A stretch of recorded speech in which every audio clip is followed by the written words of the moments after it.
Welcome to the 5th chapter of the Overstory.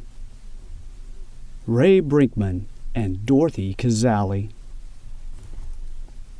They're not hard to find. Two people for whom trees mean almost nothing. Two people who, even in the spring of their lives, can't tell an oak from a linden. Two people who have never given woods a second thought until an entire forest marches for miles across the stage of a tiny black box theater in downtown St. Paul, 1974. Ray Brinkman, junior intellectual property lawyer. Dorothy Cazaly, stenographer for a company that does work for his firm. He can't stop watching her as she takes depositions. The silent, fluid beauty of her manual ballet boggles him. Appassionata sonata, slewing out of her miming fingers. She catches him gazing, and dares him, with a glance, to own up. He does. It's easier than dying from acute distant admiration. She agrees to go out with him if she can pick the venue. He signs off on the deal, never imagining the hidden clauses. She picks an audition for an amateur production of Macbeth. Why? She says, no reason. A lark, a whim, freedom. But there is, of course, no freedom. There are only ancient prophecies that scry the seeds of time and say which will grow and which will not. For amateur production, read terrifying. The audition is like monster hunting without a flashlight. Neither has been in a play since high school, but they screw their courage to the sticking place, and both end up squeezing a blackly masochistic white-knuckle fun out of the evening. Whoa, he says, walking her from the hall. What in the world was that? I've always wanted to pretend I could act. I just needed an accomplice. So what do we do for an encore? You pick. Well, how about something a little less nerve-crushing next time? Ever gone cliff diving? Here's the thing. They both get cast. Of course they get cast. They were cast already before they tried out. That's how myths work. Macduff and Lady Macbeth. Ray calls up Dorothy in a total panic, like he's been playing with his father's shotgun and it just went off. We don't actually have to take the parts, right? It's community theater. I think they're counting on you. She knows already the precise worst button she can press on him right there in their first week together. Criminally responsible, this man, pathologically accountable to the hopes and expectations of his kind. And the lady, reckless enough for 10 of him. She pretty much tells him, no Macbeth, no more dates. They take the parts. Dorothy is a natural. But Ray, even the casting director, the night of the first read-through, thinks she may have made a terrible mistake. Dorothy watches the man, awed. He is the best worst actor she has ever seen. He just speaks his lines, with a lanky gall and astonishing naivete, as if he's putting forward the case for his own existence in front of the End of Times debate club. She raids the public library for books on method acting and getting into character. He falls back on stoicism. I'll be lucky if I memorize all the lines. After 2 weeks, he's almost competent. After 3, something more starts to happen. No fair, she says. Have you been practicing? He has been, in ways he just now discovers. He never realized it before, but the law itself is theater, long before you take anyone to court. Ray has a gift, to play himself with a fearsome intensity. This will make him, over the coming years, a highly successful litigator of copyright and patent. Now that simple gift turns his Macduff weirdly hypnotic. By standing still in deadpan earnestness, he seems to tap into the planetary will. Dorothy's main superpower, in place since girlhood, is being able to read every muscle around a person's mouth and eyes and tell with perfect accuracy whether he's lying. This does nothing for her stenography or her Lady Macbeth, but it does make her want to test the outer limits of this man's innocence. 3 nights a week of rehearsals for 5 weeks, and she's convinced. Ray Brinkman would indeed leave his wife and kids alone and unprotected out in a castle in the sticks, just to save his godforsaken country. The staging is very 70s, very Watergate. Admission is free, and the community gets its money's worth. For 3 nights running, Lady Macbeth goes down in spectacular flames. For 3 nights running, Macduff and his men, kitted out as trees, help the forest migrate from Burnham Wood all the way to Dunsinane. Trees actually journey across the stage. Oak, hearts of oak, armies and navies of oak, post and lintel of the house of history. The men hold great branches, and while unwitting Macbeth declares his prophecy ensured safety, his attackers dance so slowly across the boards they seem not to move at all. And each night, Ray has almost forever to think,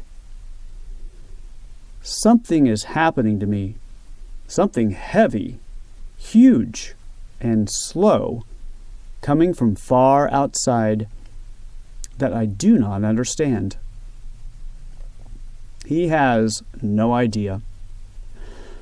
The thing that comes for him is a genus more than 600 species strong, familiar, protean, setting up camp from the tropics all the way up through the temperate north, the generalist emblem of all trees.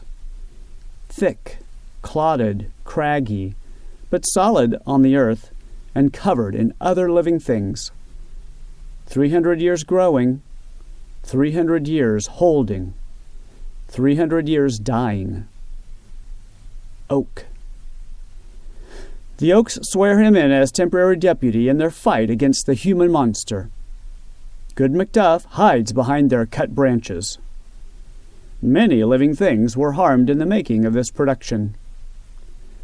Hoping he'll remember his next lines, praying he'll defeat the usurper again tonight, and marveling at the strange, irregular lobed shapes fleshing out as camouflage like the letters of an alphabet from outer space, each glyph shaped by something that looks, for all the world, like deliberation.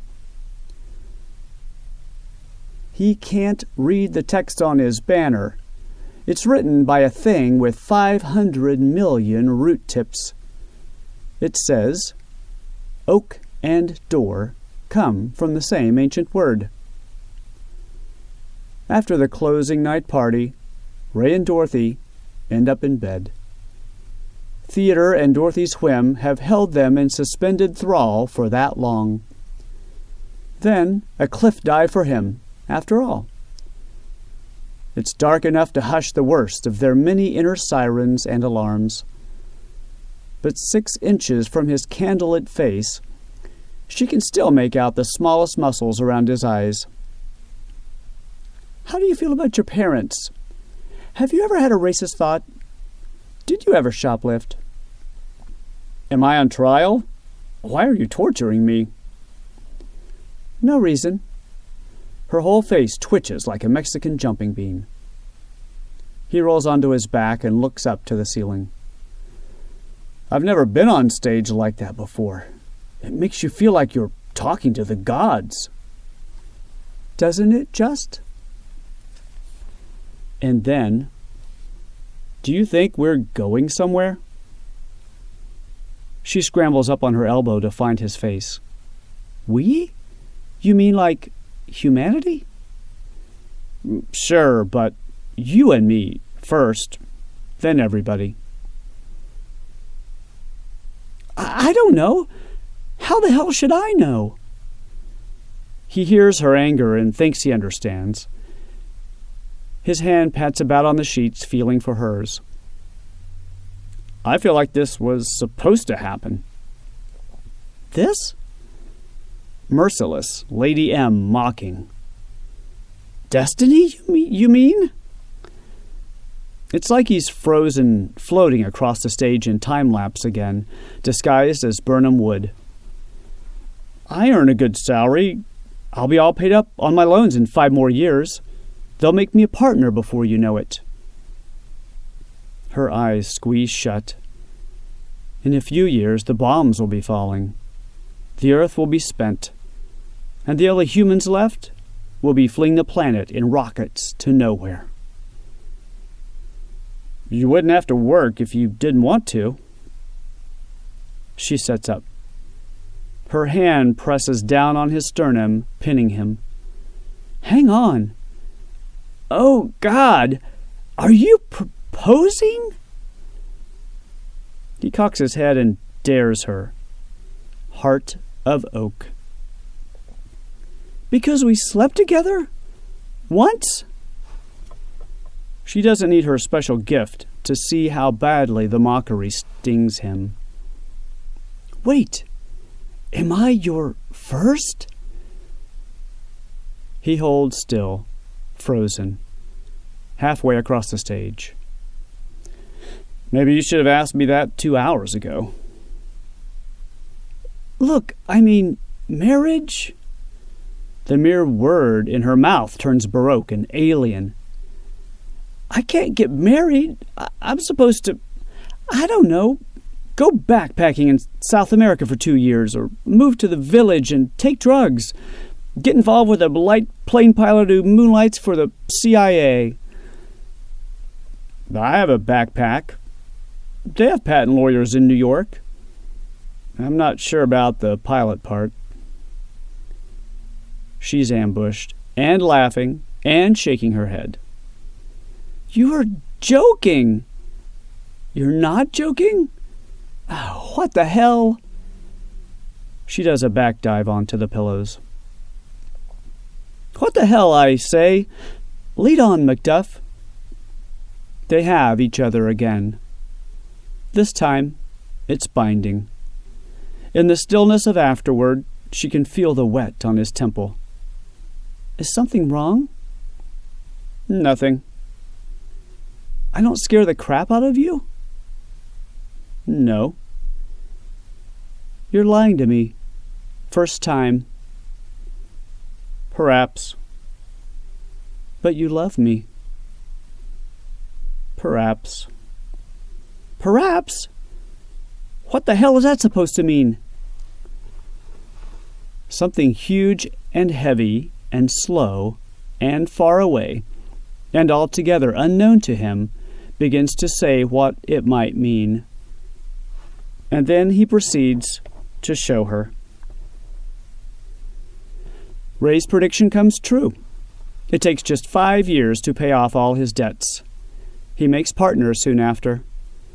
He's brilliant at what he does, nailing intellectual property thieves and getting them to cease and desist or pay up. His earnestness is hypnotic, his commitment to fairness and stability. You're profiting from something that belongs to someone else. The world can't work that way. Almost always, the other side settles out of court. Dorothy's prediction, for her part, is not exactly wrong. The bombs are indeed falling, but mid-sized bombs, all over the globe. small enough that nobody has to flee the planet just yet. She, for one, keeps the day job, transcribing the words of people under oath as fast as they can speak. The secret is not to care what the words mean. Paying attention decimates your speed. Half a dozen years pass, as if in a single season. They break up. They get re-engaged while playing the romantic leads in an alter ego community theater production of You Can't Take It With You. Her feet go stone cold again. They recommit after walking 500 miles of the Appalachian Trail together in 28 days, then again by hand signals while skydiving. Their average run is 5 months. The fourth time she breaks things off, it's so traumatic, she quits her job and disappears for weeks. Her friends won't tell Ray anything. He begs them for news, a phone number, anything. He tasks them with long letters, which they say they can't deliver. Then a note from her, neither apologizing nor cruel. She won't say where she is. She simply lays out the deathly claustrophobia, the killing panic she feels at signing a legally binding document determining the bearing and conduct of the rest of her life. I want to be with you. You know that. That's why I keep saying yes. But a legal business deal? Rights and ownership? Oh, Ray, if you only were a discredited doctor or bankrupt businessman, a shyster real estate agent, anything but a property lawyer. He writes to the return address, a post office box in Eau Claire. He tells her that slavery is outlawed everywhere in the world. She'll never be anyone's property. He won't change his career for her. Copyright and patent law is what he knows. It's necessary work, the engine of the world's wealth, and he's good at it. Maybe better than good. But if he must choose between giving up the idea of marriage or giving up on the idea of acting in another amateur theatrical production with her, well, nolo contendere. Just come back and we'll live together in sin, with 2 separate cars, 2 separate bank accounts, 2 separate houses, 2 separate wills. Shortly after he mails the letter, she shows up on the doorstep of his bungalow late at night with 2 tickets to Rome. It raises some questions at his office, but he leaves with her on a non-honeymoon 2 days later.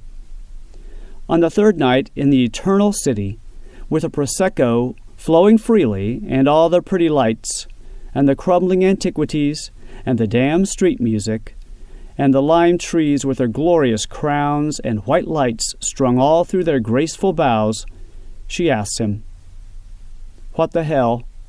Hey, Ray?" If he will be her lawfully acquired chattel, contractually bound to her forever.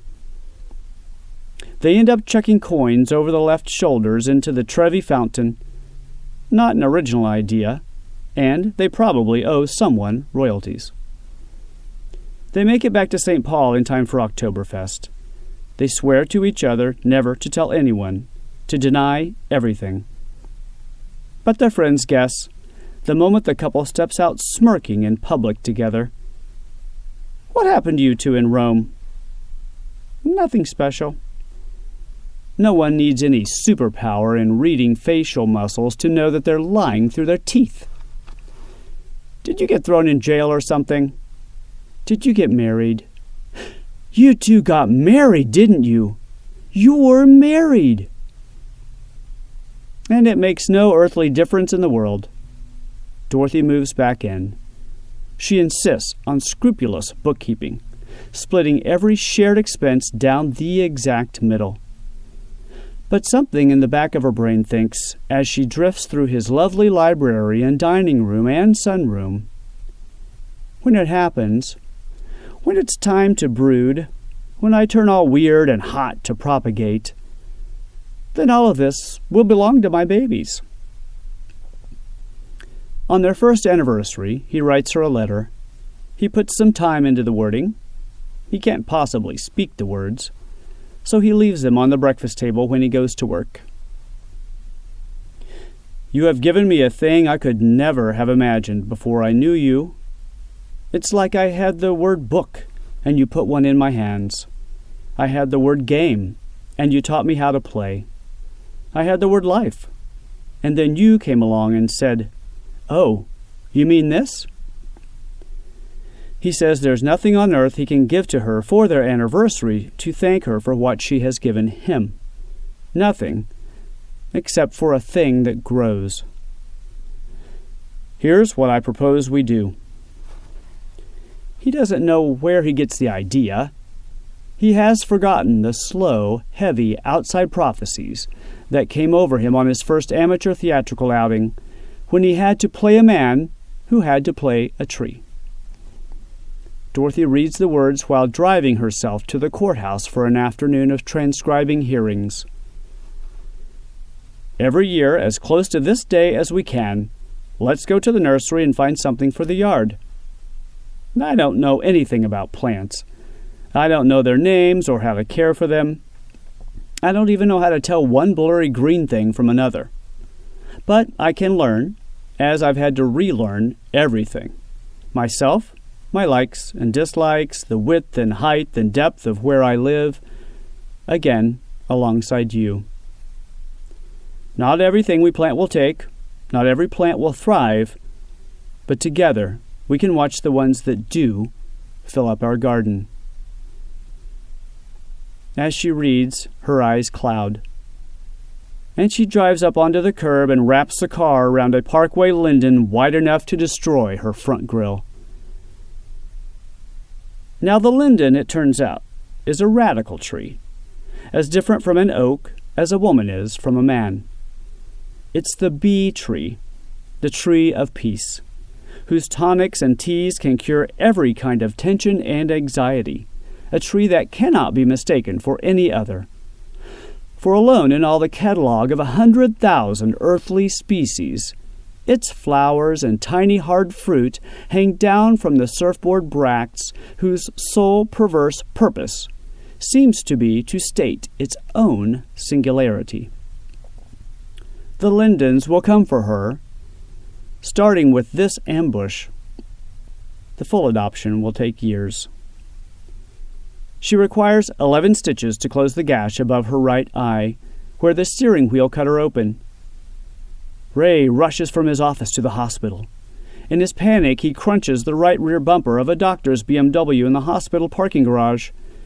He's in tears when they lead him into surgery. She's sitting up in a chair with bandages wrapped around her head, trying to read things. Everything is double.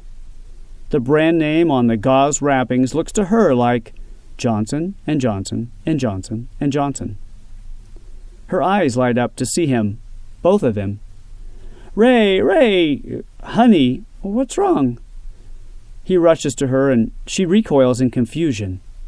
Then she gets it. "Hush. It's okay. I'm not going anywhere. Let's plant something."